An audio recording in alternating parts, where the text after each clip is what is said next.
प्रिय विद्यार्थियों, आज का हमारा टॉपिक है जलीय पारिस्थितिकी, एक्वाटिक इकोलॉजी। जैसा कि हम पहले पढ़ चुके हैं, जल एक महत्वपूर्ण पर्यावरणीय कारक है और सभी जीवों को प्रत्यक्ष और अप्रत्यक्ष तौर पर प्रभावित करता है। जल के बिना जीवन संभव नहीं है। जलीय पारिस्थितिक तंत्र में कई प्रकार के इकोसिस्टम जो है सम्मिलित किए गए हैं, जिनमें से प्रमुख हैं तालाब, झील इकोसिस्टम, समुद्र पारिस्थितिकी तंत्र और समुद्र तटीय पारिस्थितिकी तंत्र। तो सबसे पहले तालाब व झील का पारिस्थितिकी तंत्र यानी पॉन्ड और लेक इकोसिस्टम। एक तालाब या झील अपने आप में पूर्ण व स्वतः नियामक पारिस्थितिकी तंत्र होता है। यह पारिस्थितिकी तंत्र आवश्यक घटकों जैसे अजैविक घटक, जैविक घटक व अपघटक से मिलकर बनता है। अगर हम अजैविक घटकों की बात करें यानी एबायोटिक कंपोनेंट की अगर बात करें तो तालाब के पारिस्थितिकी तंत्र में कई प्रकार के अजैविक घटक पाए जाते हैं, जैसे अकार्बनिक घटक यानी इनऑर्गेनिक कंपोनेंट। इसमें जल H2O, carbon dioxide, oxygen, calcium, nitrogen, phosphate इत्यादि के यौगिक सम्मिलित कर सकते हैं। इसके अलावा और भी जो एलिमेंट्स हैं वो इसमें शामिल किए जा सकते हैं। कार्बनिक घटक की अगर बात करें तो एमिनो अम्ल सम्मिलित किए जा सकते हैं। अगर हम जैविक घटकों की बात करें, बायोटिक कंपोनेंट की अगर बात करें तो तालाब या झील में जो जैविक घटक पाए जाते हैं उनमें मुख्यतः उत्पादक, उपभोक्ता और अपघटक होते हैं। तो सबसे पहले हम बात करें उत्पादक की यानी प्रोड्यूसर्स। तालाब में कई प्रकार के उत्पादक पाए जाते हैं, जिसमें से एल्गी, छोटे पादप, और ये सभी ऑटोट्रॉफ प्रकार के होते हैं। अपना भोजन स्वयं बनाते हैं क्योंकि इनमें क्लोरोफिल पाया जाता है और फोटोसिंथेसिस की प्रक्रिया द्वारा ये भोजन खुद बना लेते हैं। तो तालाब में जो प्रोड्यूसर्स पाए जाते हैं वो कई रूप में अपने को देखने को मिलते हैं, जैसे तैरने वाले सूक्ष्म पौधे जिनमें वोल्वोक्स है, एनाबीना है, स्पाइरोगायरा है, यूग्लिना है, कुछ सवाल हैं, इनको सम्मिलित किया जा सकता है। इसी तरह से जल में डूबे हुए जल निमग्न पौधे जैसे वेलिसनेरिया वगैरह,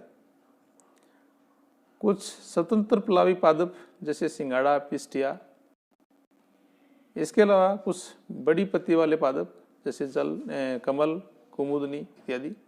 ये सभी पादप श्रेणी के जो ऑर्गेनिज्म है या जो बायोटिक कंपोनेंट है, ये तालाब में तैरते हुए या उसमें डूबे हुए अवस्था में पाए जाते हैं और सभी ऑटोट्रॉफ प्रकार के होते हैं क्योंकि इनमें फोटोसिंथेसिस कैपेसिटी पाई जाती है।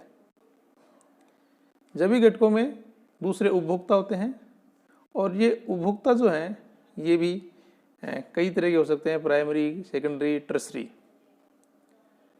जो प्रोड्यूसर्स हैं इनको भोजन के रूप में ग्रहण करते हैं, वो प्राइमरी कंज्यूमर्स कहलाते हैं। प्राइमरी कंज्यूमर्स मोस्टली हर्बीवोर्स होते हैं। जो हर्बीवोर्स को भोजन के रूप में ग्रहण करते हैं, जो कि मांसाहारी होते हैं, ये सेकेंडरी कंज्यूमर्स कहलाते हैं। और सेकेंडरी कंज्यूमर्स को भी भोजन के रूप में ग्रहण करने वाले टर्सरी कंज्यूमर्स या टॉप कंज्यूमर्स कहलाते हैं।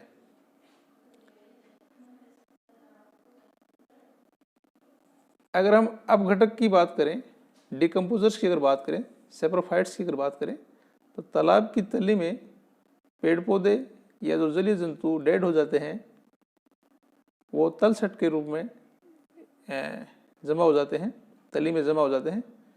और यहाँ पर जो है कुछ बैक्टीरिया, कुछ फंगस जो है ये इनका अपघटन कर देते हैं। ये मर्जीवी शरीर से अपना भोजन ग्रहण करते हैं। बैक्टीरिया वगैरह जो पाए जाते हैं, ये जो मर्जीवी जो पादप या जीव है, जंतु हैं, उनको भोजन के रूप में ग्रहण करते हैं, मृत जीवों को, और उन्हीं पर जो है एक तरह से आधारित होते हैं। तो अपघटनीय क्रिया तापीय अनुकूल परिस्थितियों में ज़्यादा तेज़ी से घटित होती है, या डिपेंड करता है कि अगर टेम्परेचर ज़्यादा है तो अपघटन क्रिया फास्ट होगी, अगर टेम्परेचर कम है तो ये स्लो होती है।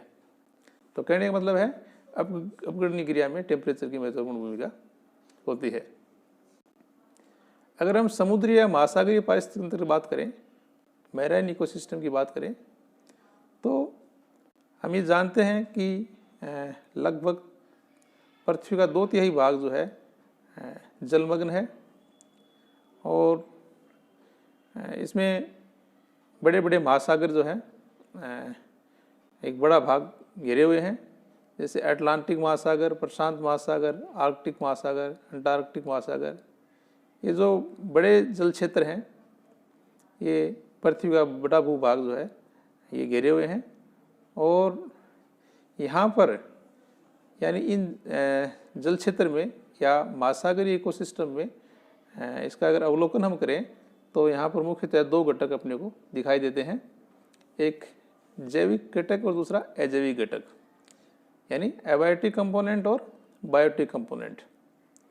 अगर एबायोटिक कंपोनेंट की हम बात करें तो यहाँ भी वही जो एलिमेंट्स हैं, जो अकार्बनिक तत्व हैं, वो प्रमुखता से पाए जाते हैं। कुछ कार्बनिक तत्व भी हैं, और इसके अलावा जो एनवायरमेंटल फैक्टर हैं उनको भी अपन शामिल करें तो वो भी भौतिक घटक के रूप में शामिल किए जा सकते हैं। तो पृथ्वी पर उपस्थित समुद्र या महासागर सभी जो एक दूसरे से जुड़े होते हैं, और यहाँ पर जो है जो अजैविक घटक है उसमें जो कार्बनिक घटक हैं, जैसे जल है या सोडियम क्लोराइड है, कैल्शियम, मैग्नीशियम, पोटेशियम के साल्ट हैं, और अन्य साल्ट जो है चट्टानों से जो है ये जल के साथ घुलकर और समुद्र में आ जाते हैं। तो यहाँ पर ये जो अकार्बनिक घटक जो है पर्याप्त मात्रा में पाए जाते हैं।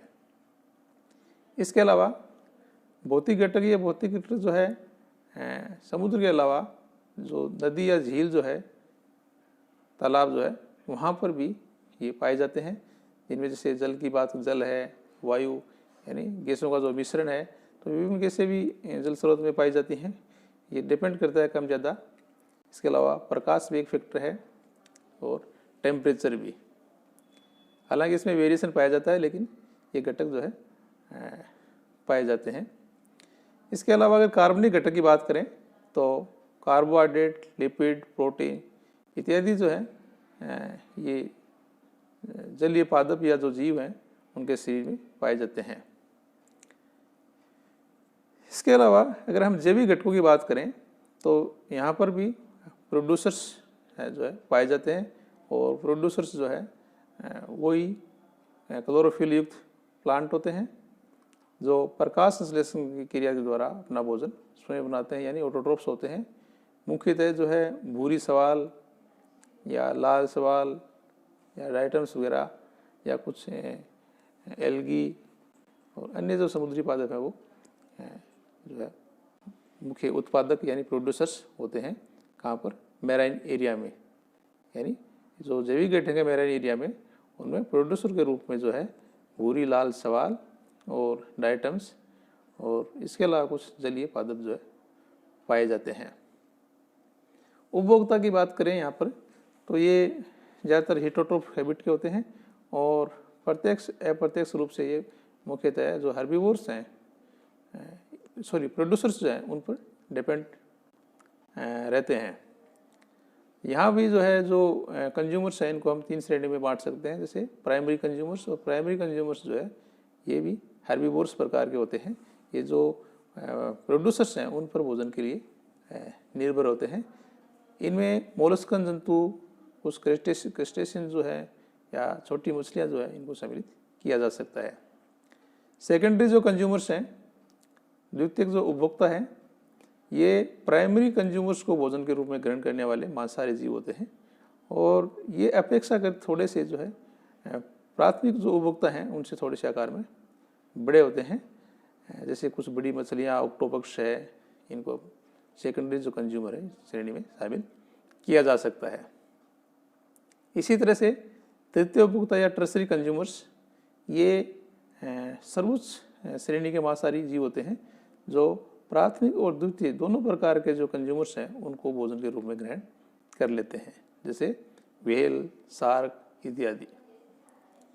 इसके अलावा अपघटक भी समुद्री जो जल है उसमें पाए जाते हैं। उनके जो इकोसिस्टम है उसके घटक होते हैं। यानी समुद्र में भी जो है जैविक, अजैविक, जैविक और जो अपघटक है ये मुख्य घटक होते हैं। तो हमने अभी अजैविक घटकों की बात की, जैविक घटकों की बात की। जैविक घटकों में बात की थी प्रोड्यूसर और उपभोक्ता दोनों, इसमें प्रोड्यूसर में प्लांट्स और उपभोक्ता जो है प्रथम, द्वितीय और तृतीय प्रकार के, तृतीय श्रेणी के, इनके बारे में बात की। अब जो है अपघटक भी अगर बात करें, अपघटक या मृतजीवी जो है डिकम्पोजर्स है, ये भी समुद्र में पाए जाने वाले जीवाणु होते हैं, कुछ फंगस होते हैं और मृत जीव जंतुओं के जो है या जो प्लांट्स हैं उनके कार्बनिक पदार्थों को ये अपघटन करते हैं और भोजन के रूप में ग्रहण करते हैं। इसके अलावा समुद्र तटीय पारिस्थितिक तंत्र की अगर बात करें, कोस्टल एरिया इकोसिस्टम की अगर हम बात करें, तो ये वो क्षेत्र होता है जहाँ पर जो नदी जो है वो समुद्र में मिलती है। समुद्र और नदी जहाँ मिक्स होती हैं, वो ईस्टर्न जो जोन है वो समुद्र तटीय पारिस्थितिक तंत्र इकोसिस्टम होता है। तो ये एक लंबा चौड़ा स्थलीय भाग होता है जहाँ पर जलधारा जो है एक नियमित अंतराल के बाद में आती रहती है, लेकिन यहाँ उसका वेग जो, उसका प्रवाह जो है वो स्लो होता है, फास्ट नहीं होता। इस क्षेत्र में जो जीव जात पाए जाते हैं उसमें कई प्रकार के जीव जात पाए जाते हैं, जैसे सिलेंट्रेट्स भी होते हैं, उसमें जो है कुछ मोलस्कन्स भी होते हैं, ऑर्थ्रोपोड्स भी होते हैं, जैसे एरेनिकोला, एफ्रोडाइट वगैरह, ये सब जीव पाए जाते हैं। और ये यहाँ पर इस क्षेत्र में जो है बिल बनाकर रहते हैं। इनकी जो इनमें जो है श्लेष्मा ग्लैंड्स पाई जाती है और श्लेष्मा ग्लैंड्स जो है श्लेष्मा का सिक्रेशन करती है। इस कारण से जो बिल बनाते हैं ये वो एक नलिका का रूप ले लेते हैं। वी शेप्ड, एल शेप्ड, अलग अलग आकार की जो है ये बिल बनते हैं। इसके अलावा चूँकि ये सोइल में रहते हैं तो यहाँ पर सेंस और नर्व सिस्टम जो है ये भी यहाँ का इनका जो है डेवलप नहीं हो पाता ज़्यादा अच्छी तरह से। और ये जो है जल धारा के से जो भोजन आता है वो फिल्टर फीडिंग से द्वारा है अपना भोजन ग्रहण करते हैं। तो यहाँ पर प्लांट्स जो है एक तरह से ज़्यादा नहीं होते, लेकिन जल धारा के साथ जो आते हैं छोटे सूक्ष्म जीव उनको ये भोजन के रूप में ग्रहण कर लेते हैं, या सूक्ष्म जीव या जो प्लांट्स हैं उनको भोजन के रूप में ग्रहण कर लेते हैं। तो समुद्र जो इकोसिस्टम है उसमें जो मैराइन इकोसिस्टम और डीप सी इकोसिस्टम के बारे में अपने पहले जो वीडियो बनाए थे उनमें बात कर चुके हैं, इसलिए इनकी यहाँ विस्तृत अध्ययन की आवश्यकता नहीं है। आपने उन वीडियो को अध्ययन कर लिया होगा, देख लिया होगा। Thank you. उम्मीद है आपको ये जो है वीडियो आप जो है समझ में आया होगा। तो आज हमने जो एक्वेटिक इकोसिस्टम है उसके बारे में सामान्य जानकारी प्राप्त की है। यानी जो एक्वेटिक इकोसिस्टम है उसमें झील, तालाब और जो समुद्री पारिस्थितिक तंत्र एवं जो तटीय पारिस्थितिक तंत्र है इनके बारे में सामान्य जानकारी प्राप्त की है। झील और जो तालाब है इसका इकोसिस्टम है, इसका एक अलग से वीडियो जो है बनाया जा रहा है, उसके बारे में अलग से जो है स्टडी कर सकते हैं। और सी के बारे में और जो डीप सी जो है उस एरिया उस के बारे में जो है पहले ही वीडियो बनाया जा चुका है। समुद्र तटीय जो इकोसिस्टम है इसके बारे में भी जो है आपको एक जानकारी अलग से देने का प्रयास किया जाएगा। Thank you.